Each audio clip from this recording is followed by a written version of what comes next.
Hey guys, it's me, Cameron from Metagas, and so I thought we'd try a new video segment called MTG Eats. It's an idea my wife thought of. Basically, I'm going to cook a meal and talk about something that connects to that meal that is Magic the Gathering related. Today I am making mushroom and mozzarella hoagies that I got from one of those, ship the food to your door and cook that brands. And we're going to talk about saprolings and fungus. So I'm going to start cutting up my mushrooms while we give an idea on what we're going to talk about. So I figure, seeing as we tend to be budget orientated, that I would keep my budget the same. So I'm going to keep my budget within $1. And I'm a big fan of Scryfall. Couldn't think of the name there for a second. I'm a big fan of Scryfall. So I figured this first episode, I'm just kind of winging it. I would go to Scryfall, go to Saprolings. I have it set to $1 or less in price. And then we have it set to EDH rank. So basically the best cards, the best saprolings or fungi under $1. You guys can try to guess to see what the first one's going to be. Remember, it is under $1, so no Gave, Guru, Spores, or anything like that. Nope. The first one is actually Corpsejack Menace. And he's a really cool card. He is 2, a black and a green, for a 4/4. So we've gotten into the age of 4-mana 4/4s, which is pretty good on a creature. It's a nice vanilla body. But it says whenever a counter would be put onto, whenever specifically a +1/+1 counter would be put onto a creature you control, put twice that many +1/+1 counters instead. So it's not like, oh, add an extra one like a lot of cards say, but specifically twice that many. So this is like a doubling season, but just for +1/+1 counters. Obviously, it's 1 mana cheaper, but it is a creature, which means it's a lot easier to remove than doubling season is, being an enchantment. But that doesn't make it, any worse. I mean, I guess it does since it's only $1. But it is a very good card. I actually have a foil one that I've been trying to use forever. But it's really nice with cards like Gave, because it will double the amount of counters that gets put on whenever he sacrifices any creature. And then once that starts happening, he gets 2 counters for each sacrifice saproling, and then he pays another one that take a counter off of him to make 1 saproling. So as long as you get some infinite mana with things like Utopia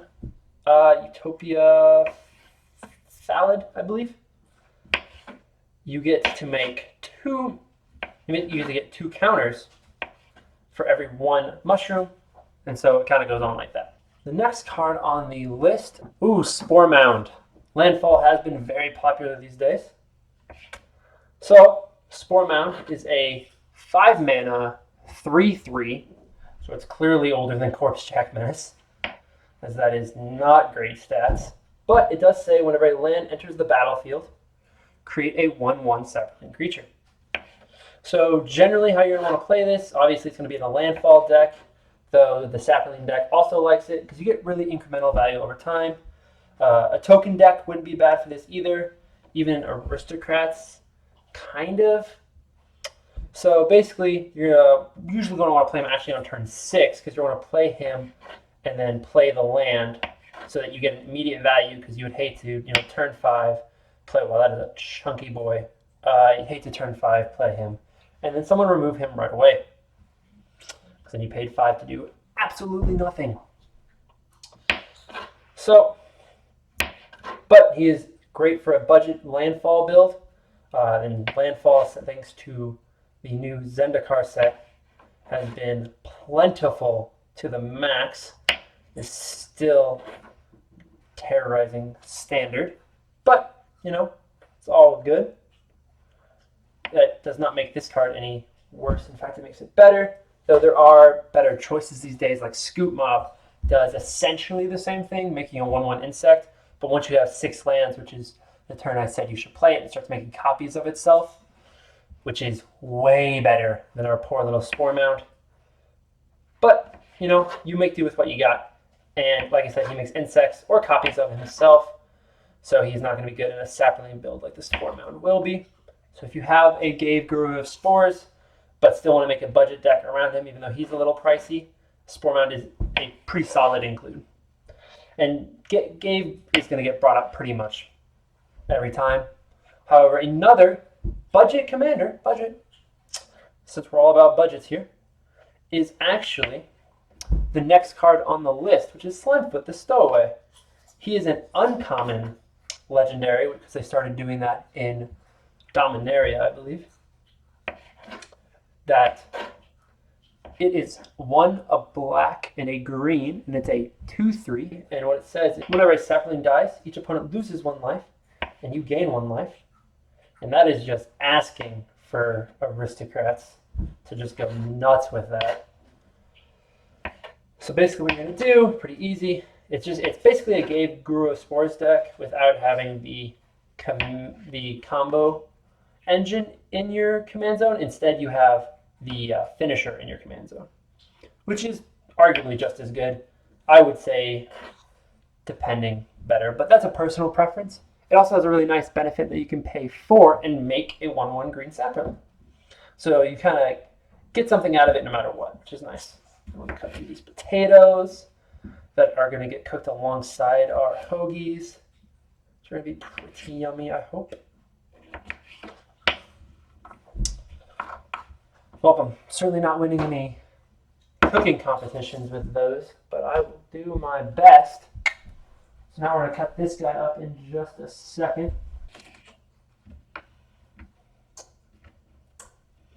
I will say the fact that I have cut myself in my cooking career is a small miracle in its own right. Much time. So our next card we're talking about is the Deathspore Thallid. So this guy is a 2-mana 1/1. He's a rare, so that does make sense. So he's a 2-mana 1/1. He gets a spore counter, and then you can sacrifice a Saproling to put a -1/-1 counter on a creature. Wow! Free sacrifice outlet for Saprolings. Whatever could we use that for? Oh yeah, we just talked about Slimefoot and how whenever a Saproling dies, his controller, his owner, will gain 1 life and all his opponents will lose 1 life. Ain't that a shocker that card would be pretty good on the EDH rank. And it's budget, it's under $1, so that's pretty good too.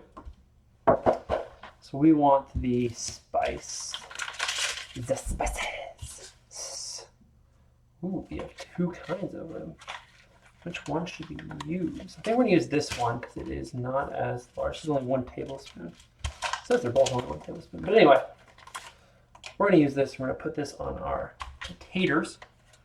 So they have a little, nice little flavor to them. There we go. And once this guy has preheated, we can do that. You know, I have this bag here so I can throw away trash, and I still walked over all the way to the trash can to throw it away. That's efficiency, folks. Anyway, so you can also remove 3 counters from that Deathspore Thallid to make a 1/1 sapling. So it makes Saprolings. Sacrifices Saprolings. My God, what does this thing not do, right? So, as I said, it's another really good one for Saproling decks. It's not really great for that, you know, the aristocrats that a lot of the other ones were good for, because they made Saprolings and had a good sacrifice outlet. Whereas this one you really have to care about Saprolings and spore counters because, you know, 3. So you get one you get a Saproling every 3 turns, and it can only sacrifice Saprolings. That's really not great in your average aristocrat stack, but it is really good in a Saproling deck.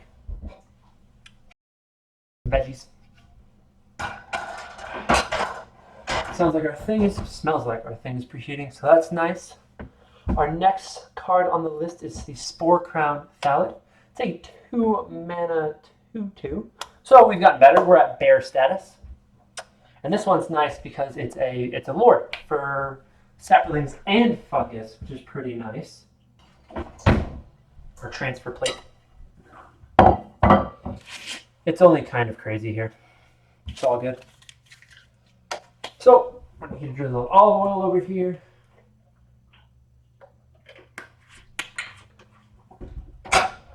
Spread it around. That on. We're going to add our green peppers and our onions. Peppers, onions. We got a little more green pepper, a little more onions and green peppers. Just by a little bit. Let's grab this guy. He'll get the job done. These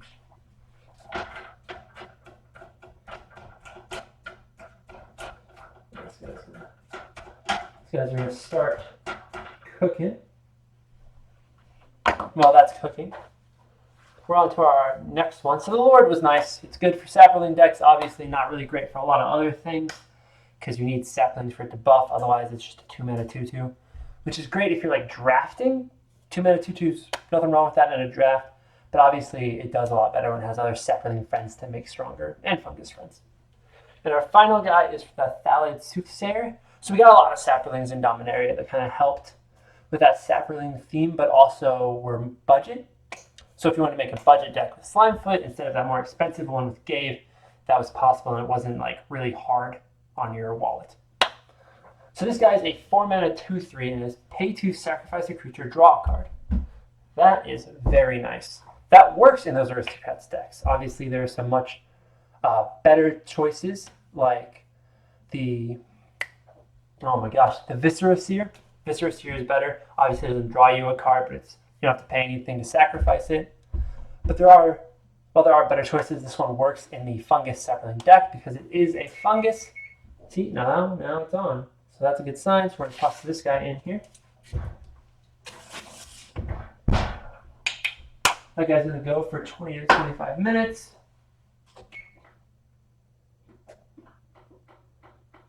We're going to do 23 minutes. Try to do that middle kind. And now while that's cooking, we're going to have these guys. So, yeah, sizzle and our stuff starting to cook over here, which is nice. So we have talked about 6 so far, so we got 4 to go. We're a little less than halfway through the actual cooking. But while these guys cook, we are going to make some mayo yummies in a small bowl. So we're going to take the Dijon mustard.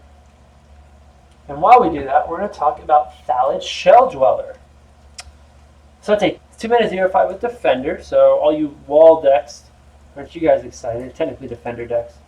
But what it does is at the beginning of your upkeep, it gets Spore Counter. A lot of the older ones get Spore Counters. You'll see it on the screen. And you can remove 3 counters to make a Saproling. Wow! So this one, not quite as good as the one that makes a Saproling and has a sacrifice outlet, but it's still pretty good. And in budget decks, you're going to want to be able to make as many Saprolings as possible.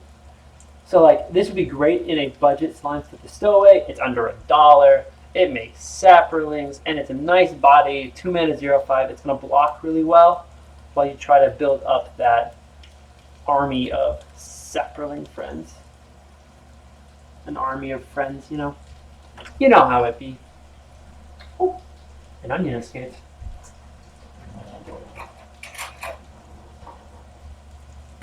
Alright, so it says combine all the mayo. That's a lot of mayo for a little mustard, but that's how it be.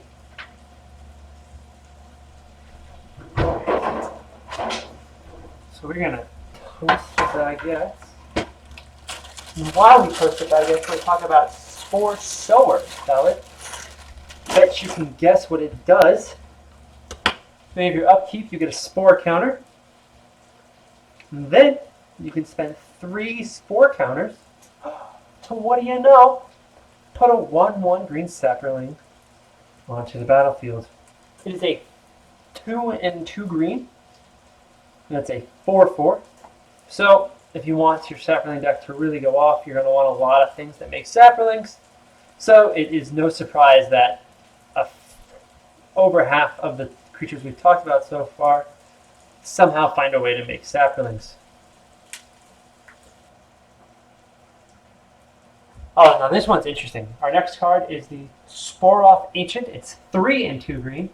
And once again, at the beginning of your upkeep, put a Spore counter on it. Creatures you control have remove 2 Spore counters to put a 1/1 green Saproling onto the battlefield. So this basically sped up all your, put a Spore counter, make a 1/1 by a factor of a third, which is really nice. So now you don't have to wait 3 turns, you'll have to wait 2 turns. Now you're making them every 2 turns instead of every 3 turns. By turn, 6? If you get this out 6 turns later, you've made 3 instead of 2. It's good. Especially if you've got, like I said, there's like 3 or 4 of these guys. So now you're making 12 instead of 8. Much better.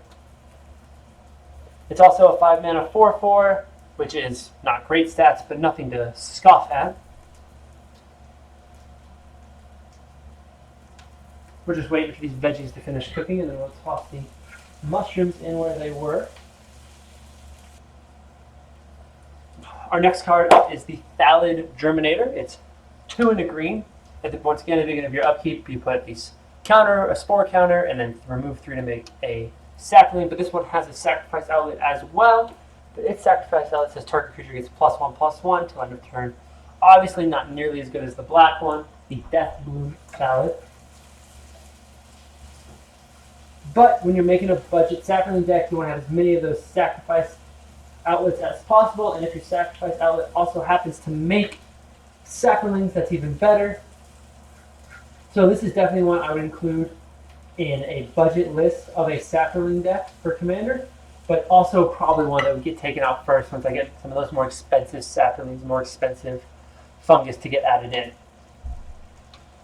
So our veggies are almost done. In fact, I think I might call it here. See what time it is. Let's give it another minute. I'll speed through that minute for you guys. Alright, time to add our mushrooms and finally get these guys cooked since they are the main thing on the plate. I'm surprised they got cooked so fast. But they are on a much hotter pan since it's had time to warm up, even though I did for the veggies, so it should cook a little faster. And while we are doing that, I am going to talk about the last one for the day. I know we actually probably thinking, oh, it's a top 10, isn't it? We just hit 10. Why are we stopping? It's because the last guy, I just really like him. It's just a personal thing. It's the Mold Shambler. He's a 3 and a green for a 3/3. He's a fungus beast. He looks like an angry hippo, honestly, with like weird tusks coming out of his chin. But he definitely looks like a fun guy. But he also has Kicker, which is really nice, for 1 and a green. And when you kick it, it destroys target non-creature permanent. And destroying target non-creature permanent is really something you don't see a lot. A lot of destroy target non-land permanents. That is often in Commander, but non-creature permanent. And there's obviously better cards for this in green, but we're talking about a budget Saproling deck. Kind of the top 10 cards you could see in there. And Mold Shambler is really nice. It's a nice honorable mention. Perfect, he's our honorable mention. And he can destroy. That's what he does. That's what you need him to do. He goes in, he's a big old hippo, he just munches on whatever you need to munch him on. And when you're playing people, let's say you're playing your budget Saprolings deck against your friends, much better, not much better, but much more expensive deck, and he drops, a Gaia's Cradle, a Cabal Coffers, even a Lithoform Engine, or what is one of that newest one? Forsaken Monument, playing colorless creatures. And you are just going to get wrecked because of that. It's getting too much light, his creatures are too big, all sorts of problems. This fungus beast who looks like a hippo, he's not technically a hippo, he's the guy for you. He will munch on every Gaia's Cradle, Lithoformed Engine, and Cabal coffers there is to march on. We got this. Alright, I'm going to finish cooking. I'll pause when there's important moments. But yeah, we're going to speed this up, and then I'll present the food after I made it. And there you are. Chicken, mushroom, and veggies hoagie, and some nice little potatoes to go with it. Yummy. Catch y'all later.